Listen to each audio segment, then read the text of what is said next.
कहानी की शुरुआत में हम दो अमेरिकन सोल्जर्स को देखते हैं जिनके नाम थे आइजैक और मैथ्यूज। ये वक्त है साल 2007 का, जब इराक और अमेरिका की लड़ाई खत्म हो चुकी थी। लेकिन इसके बावजूद आइजैक और मैथ्यूज को इराक भेजा गया था ताकि वो एक पाइपलाइन के कंस्ट्रक्शन पर नजर रख सकें, क्योंकि उन्हें खबर मिली थी कि जूबा नाम का एक इराकी स्नाइपर इस साइट पर काम कर रहा, अमेरिकन वर्कर्स को मार रहा है। अब ये दोनों उस लोकेशन पर पहुंचे हैं और झाड़ियों के बीच लेटकर अपने दुश्मन की तलाश करने लगे। देखते ही देखते 20 घंटे गुजर गए, लेकिन अब तक इन दोनों को कोई हलचल दिखाई नहीं दी और जूबा का भी कोई अता पता नहीं था। अब रेगिस्तान की बेहिसाब गर्मी के चलते मैथ्यूज का सब्र खत्म होता जा रहा था और अब तक तो उसे लगने लगा था कि असल में यहाँ कोई स्नाइपर है ही नहीं और किसी ने उन्हें गलत इन्फॉर्मेशन दी है। वो आइजैक से कहता है कि हमें थोड़ा और आगे जाकर इस पूरे एरिया की छानबीन करनी चाहिए। इस पर आइजैक कहता है कि ऐसा करना एक बेवकूफी होगी, क्योंकि अगर जूबा यहाँ मौजूद है तो वो हमें जिंदा नहीं छोड़ेगा। यहाँ मैथ्यूज आइजैक से कहता है कि देख भाई, अगर जूबा यहाँ होता तो 20 घंटों में या तो वो हमें देख लेता या फिर हम उसे देख लेते।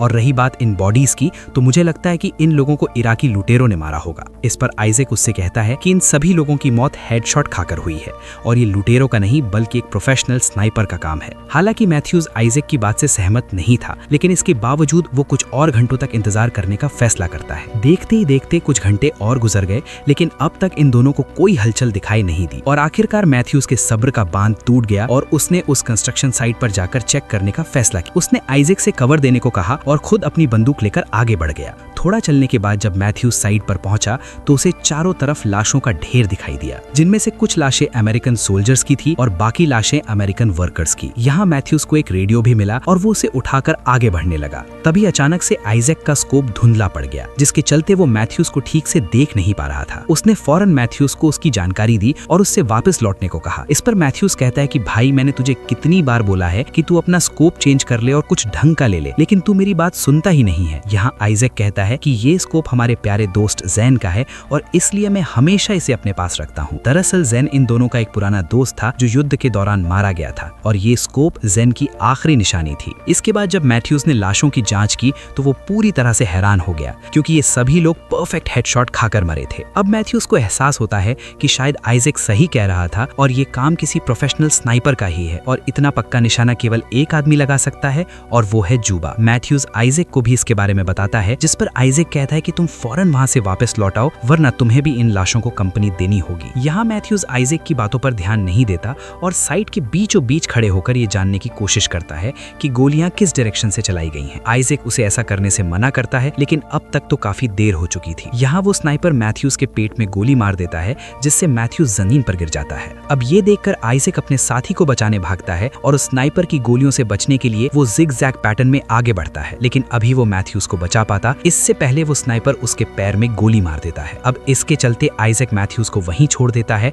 और जैसे तैसे करके एक दीवार के पीछे छुप जाता है। यहाँ मैथ्यूज कहता है कि तुम बेस पर कांटेक्ट करो और फौरन एक बैकअप टीम को यहाँ बुलाओ। इधर आइजैक अपने घाव को देखता है, जहाँ से काफी ज्यादा खून बह रहा था। अब खून को रोकने के लिए वो अपने घाव पर एक पट्टी बांधता है और फौरन अपना रेडियो बाहर निकालता है ताकि वो अपने बेस पर कांटेक्ट कर सके। हालांकि वो ऐसा नहीं कर पाता, क्योंकि उस स्नाइपर की एक गोली सीधा उसके रेडियो पर आकर लगी थी, जिसके चलते उसके रेडियो का एंटेना पूरी तरह से डैमेज हो चुका था। तभी आइजैक मैथ्यूज को देखता है, जो अपनी बंदूक तक पहुंचने की कोशिश कर रहा था। यहाँ आइजैक उसे कहता है कि तुम हिलना डुलना बंद करो, क्योंकि अगर स्नाइपर ने तुम्हें जिंदा देख लिया तो वो तुम पर एक और गोली चला देगा। हालांकि मैथ्यूज अब भी उसकी बात नहीं मानता और उस बंदूक तक पहुंचने की कोशिश करता है, लेकिन इस दौरान वो दर्द के मारे बेहोश हो जाता है। अब यहाँ आइजैक को एहसास होता है कि वो दोनों कितनी बुरी तरह से फंस चुके हैं और फिलहाल वो खुद को बचाने के लिए कुछ नहीं कर सकते। यहाँ आइजैक ने खुद को शांत किया और इस मौके का फायदा उठाकर उसने अपने पैर से गोली निकालने की कोशिश की, लेकिन ये काम इतना दर्दनाक था कि आइजैक दर्द के मारे वहीं बेहोश हो गया। वो कई घंटों तक ऐसे ही बेहोश पड़ा रहा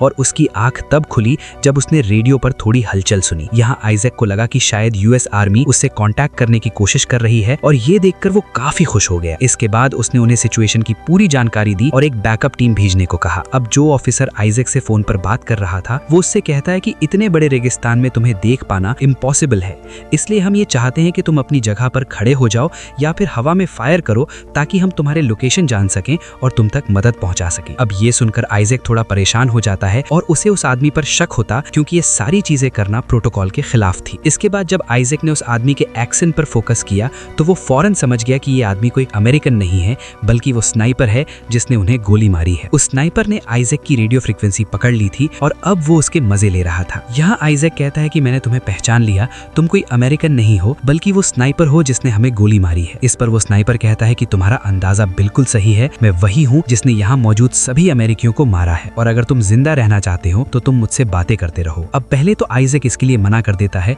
लेकिन जब वो स्नाइपर मैथ्यूज को शूट करने की धमकी देता है तो आइजैक उससे बात करने के लिए राजी हो जाता है। वो स्नाइपर आइजैक से कई सवाल करता है और आइजैक को ना चाहकर भी उनके जवाब देने पड़ते हैं। बीच बीच में आइजैक अपने स्कोप के जरिए उस स्नाइपर को देखने की कोशिश करता है और जमीन पर एक मैप बनाकर उसकी पॉसिबल लोकेशन को मार्क करता है। यहाँ आइजैक उस स्नाइपर से पूछता है कि तुम ये सब कुछ क्यों कर रहे हो? इराक और अमेरिका की लड़ाई तो कब की खत्म हो चुकी है। तो फिर इन अमेरिकन वर्कर्स को मारने का क्या मतलब है? तुम उन लोगों को मार रहे हो जो तुम्हारे देश को डेवलप करने में तुम्हारी मदद कर रहे हैं, और तुम खुद को एक इराकी कहते हो। तुम्हें ये बात समझनी चाहिए कि अगर ये पाइपलाइन बनती है तो इससे इराक के लोगों को काफी फायदा होगा। ये सुनकर वो स्नाइपर जोर से हंसता है और आइजैक से कहता है कि अगर इराक और अमेरिका की लड़ाई खत्म हो चुकी है तो तुम मेरी सरजमीन पर क्या कर रहे हो? और रही बात तो उस पाइपलाइन की, तो तुम वो पाइपलाइन इसलिए बनवा रहे हो क्योंकि उससे यूएस गवर्नमेंट को फायदा होगा, ना कि इराक के लोगों को। इसके बाद वो कहता है कि तुम ये फालतू की बातें छोड़ो और मुझे अपने परिवार के बारे में बताओ, जैसे कि तुम्हारी फैमिली में कितने लोग हैं और वो क्या काम करते हैं। यहाँ आइजैक जवाब देने से इनकार कर देता है क्योंकि ये सवाल कुछ ज्यादा ही पर्सनल था। इस पर वो स्नाइपर कहता है कि अगर तुम मेरे सवाल का जवाब नहीं दोगे तो मैं मैथ्यूज को मार दूंगा, और अगर मैंने ऐसा किया तो मैथ्यूज वो दूसरा इंसान होगा जो तुम्हारी गलती की वजह से मारा जाएगा, क्योंकि तुम्हारी गलती के चलते एक इंसान पहले ही मर चुका है और वो है डेन। ये सुनकर आइजैक पूरी तरह से हैरान हो जाता है और उस स्नाइपर से पूछता है कि तुम डेन के बारे में कैसे जानते हो? दरअसल डेन की मौत आइजैक के चलते हुई थी, क्योंकि एक मिशन के दौरान आइजैक का निशाना चूक गया और गोली जाकर डेन को लग गई। अब यहाँ आइजैक की हिम्मत टूटने लगी क्योंकि वो स्नाइपर जानबूझकर आइजैक को वो बातें याद दिलाता है जिससे उसे तकलीफ होती है। इस दौरान आइजैक को जोर की प्यास लगती है और वो पानी पीने के लिए अपनी बोतल बाहर निकालता है, लेकिन यहाँ उसकी बोतल खाली हो चुकी थी क्योंकि उस स्नाइपर की गोलियों ने उस बोतल को छलनी कर दिया था। यहाँ वो स्नाइपर कहता है कि मैंने जानबूझकर तुम्हारी बोतल में गोली मारी कि तुम प्यास से तड़पते रहो, साथ ही मैंने तुम्हारे रेडियो को खराब कर दिया ताकि तुम किसी से कांटेक्ट न कर सको, और मैंने तुम्हारे सर के बजाय तुम्हारे पैर में गोली मारी ताकि तुम यहाँ से भाग भी न सको। वो आइजैक से कहता है कि कल सुबह तक तुम्हारी मौत पक्की है क्योंकि तुम्हें गोली लगी है और तुम्हारा काफी खून बह चुका है और अब तो तुम्हारे पास पीने के लिए पानी तक नहीं है।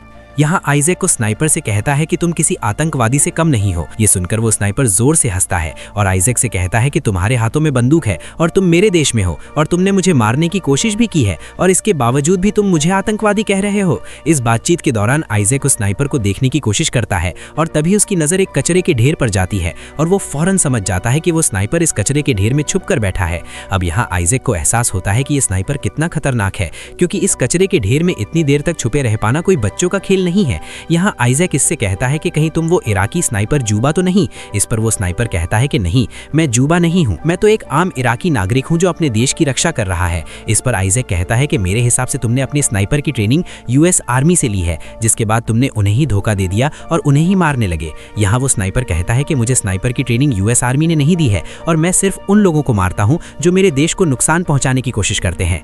अब धीरे धीरे आइजैक की हालत बिगड़ने लगती है और वो डिहाइड्रेशन के चलते जमीन पर गिर जाता है। यहाँ वो स्नाइपर कहता है कि अगर तुम मर गए तो मैं तुम्हारी खाल उतार लूंगा और तुम्हारी जबान काट कर तुम्हारे माथे पे चिपका दूंगा। अब थोड़ी देर बाद आइजैक के दिमाग में एक आइडिया आया और उसने एक लकड़ी पर अपना ही हेलमेट लगाकर उस स्नाइपर को डिस्ट्रैक्ट करने की कोशिश की। इस दौरान वो स्नाइपर की लोकेशन तो नहीं जानता, लेकिन उसने अपना हेलमेट जरूर खो दिया। अभी वो निराश होकर बैठा ही था कि तभी उसे पास में पड़ी एक यूएस सोल्जर की बॉडी दिखाई दी। वो अपनी जान पर खेलकर उस बॉडी के पास पहुंचा, इस उम्मीद में कि उसे कुछ काम की चीज मिल सके, लेकिन जब वो वापस आया तो उसने देखा कि उसका स्कोप टूट चुका है और अब वो स्नाइपर तो नहीं देख सकता। तभी आइजैक अपने रेडियो पर कुछ आवाजें सुनता है और वो देखता है कि मैथ्यूज अब होश में आ चुका है। वो जोर से चिल्लाकर मैथ्यूज को स्नाइपर की लोकेशन बताता है और यहाँ मैथ्यूज अपने एक छोटे से शीशे में उस स्नाइपर को देखने की कोशिश करता है। इसके बाद आइजैक स्नाइपर को अपनी बातों में उलझाता है और इस दौरान मैथ्यूज धीरे धीरे अपनी बंदूक की तरफ बढ़ता है। यहाँ वो स्नाइपर बताता है कि आज से कई साल पहले वो इराक में एक टीचर हुआ करता था, लेकिन अमेरिका से युद्ध के दौरान उसके सारे स्टूडेंट्स मारे गए हैं और तब से लेकर आज तक वो बदले की आग में जल रहा है। अभी ये बातें चल ही रही होती हैं कि तभी वहाँ एक छोटा सा तूफान आता है और इस मौके का फायदा उठाकर मैथ्यूज अपनी राइफल को उठा लेता है और जैसे ही तूफान शांत होता है तो वो उस कचरे के ढेर में कई गोलियां मारता है, इस उम्मीद में कि एक गोली उस स्नाइपर को भी लग जाए। लेकिन जब वो अपनी राइफल को रीलोड करता है तो वो स्नाइपर उस पर गोली चला देता है और गोली मैथ्यूज के हाथ पर लगती है। यहाँ आइजैक मैथ्यूज को दीवार के पीछे आने को कहता है, लेकिन वो अभी उस तक पहुंच पाता इससे पहले वो स्नाइपर मैथ्यूज को एक हेडशॉट देकर उसे मौत के घाट उतार देता है। अब मैथ्यूज को मरता देख आइजैक पूरी तरह से टूट जाता है और मरने से पहले एक आखिरी बार अपनी फैमिली से मिलना चाहता है। यहाँ वो स्नाइपर कहता है कि अगर तुम जिंदा रहना चाहते हो तो मुझसे बातें करते रहो और मुझे ये बताओ कि तुम डेन का स्कोप लिए क्यों घूमते हो। अब थोड़ा रोने के बाद आइजैक ये कबूल करता है कि डेन की मौत उसके चलते हुई थी। एक मिशन के दौरान उसका निशाना चूक गया और गोली जाकर डेन को लग गई, लेकिन वो सबसे झूठ कहता रहा कि डेन को दुश्मनों के स्नाइपर ने मारा है। हालांकि इसका ये झूठ उसे अंदर ही अंदर खाए जा रहा था और वो खुद की नजरों में ही गिर चुका था। जब आइजैक उस स्नाइपर से बातें कर रहा था तभी उसने रेडियो पर थोड़ी हलचल सुनाई दी। उसने देखा कि उसके बेस के लोग उसके कांटेक्ट करने की कोशिश कर रहे हैं।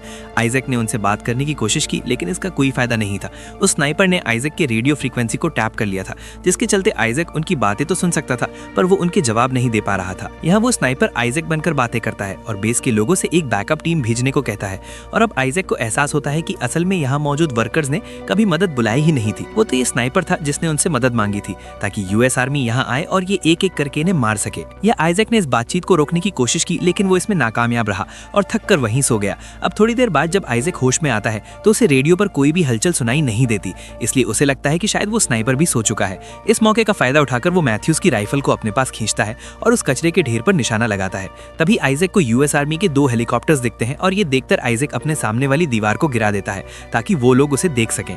इसके बाद वो अपना निशाना लगाता है और उस कचरे के ढेर में गोली मारता है।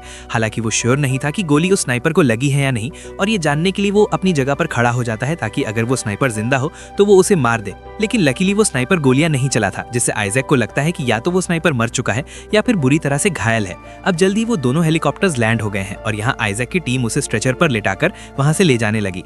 यहाँ आइजैक ने उन्हें स्नाइपर के बारे में बताने की कोशिश की, लेकिन उसकी हालत इतनी खराब थी कि वो ठीक से बोल तक नहीं पा रहा था। जल्द ही वो दोनों हेलीकॉप्टर्स टेक ऑफ हो गए और जैसे ही वो थोड़ी ऊंचाई पे पहुंचे तो उस स्नाइपर ने उन पर गोलियों की बारिश कर दी और हेलीकॉप्टर के पायलट्स को मार गिराया। इससे वो दोनों हेलीकॉप्टर क्रैश हो गए और अंदर मौजूद सभी लोग मारे गए।